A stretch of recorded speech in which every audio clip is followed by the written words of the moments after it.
I was what? A major in the armed forces. I was a manager. I was a lawyer. I was an army officer also. I was practicing as a lawyer. I was a senator. This is the news jam. Get ready. No, nag-converse. Gusto ko straighten out ang buhay ko na hindi lang na imbis na nightclub lang ng nightclub. Gabi-gabi, nasa nightclub ka eh. Lagyan mo naman ng meaning. And I felt, tamang-tama yung yaya sa akin nung kaibigan ko, si Lardisabal. I was part of this group playing golf. Well, I joined the Manila JCs because I was impressed with the enervating experience of the JCs. I remember one theme of the JCs: young men shall change the world. Somebody approached me, a friend of mine, who was also with the Manila JCs, and said, why don't you join the Manila JCs? And I said, why should I? And he said, well, you might learn a thing or two. And I said, okay, give it a try, but ang gusto kong samahan, sino ba ang pinakasikat na chapter sa buong Pilipinas? Yung pinakamayabang. Para we could really test our mettle. Sabi nila, Manila JCs na yan. There was a Bell mission that was here, and the Bell mission was from the U.S., and they wanted to see what economic measures the Philippines should take in order to receive the additional war damage payments. Baby JC project, actually my Baby JC group was a really also enthusiastic group, and we did a dispensary, a free, or what they call a piso dispensary clinic in Sapang Palay. And I think that first project we did also won in, it was submitted for bid books, and it won all the way to world. The project that I was able to undertake successfully was the Create a Sports Hero project, which won an international award.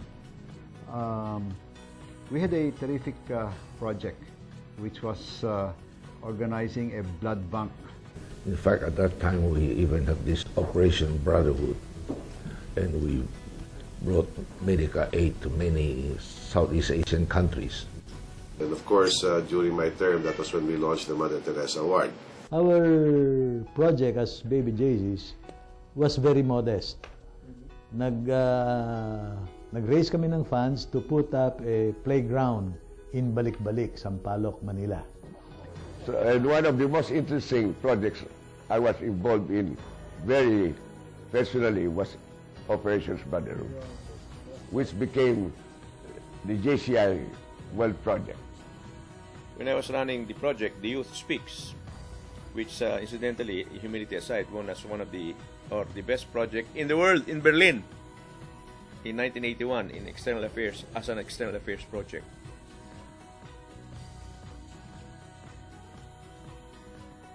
So those 6-7 years that I spent with making really good friends all over the world, plus getting really close with the current members at that time, I think it's an experience I won't trade for anything. I learned a lot. I learned a lot about leadership. I learned a lot about project management. The skills I learned was really conducting a meeting.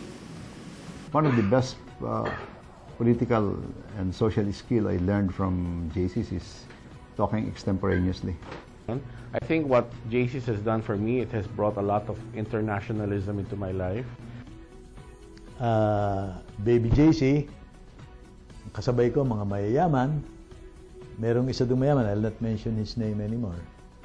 Nung sabing mag-solicit kami ng funds, tumulong-tulong dito, siya hindi masyadong nakakatulong sa planning.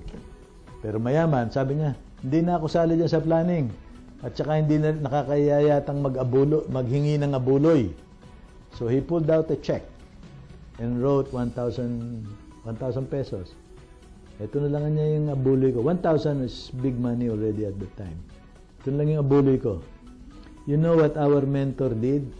A certain, I can mention his name, a certain Sunny De La Costa was the director there and parang guardian angel ng Baby JC's na yon. Tinignan niya yung checking ganyan, ang tagal. Then, unti-unting pinunit na ganun. We do not need this in the JC's. We need this opportunity to train ourselves as leaders. And one of the processes in training us to become leaders is to learn the virtue of humility. Asking help from people for a good cause. When you work, it's a different association. But in JC's, it's like when you were in school. Yung mga parang barkada eh. You become very good friends.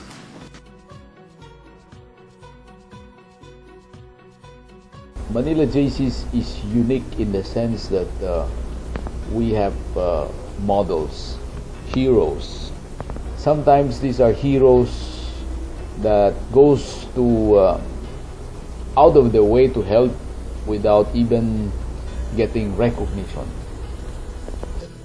Well, I think JC movement is something very good for our country because it gets people together to do the right things for the country.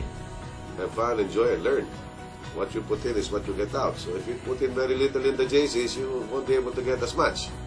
So you're only up to 40 once in your life. So you might as well put as much as you can in the JC's, and then you can say and be grateful that you've learned a lot. My advice is to find out what tickles your fancy. There are many aspects of JC's that you can join. You don't have to, join every community project.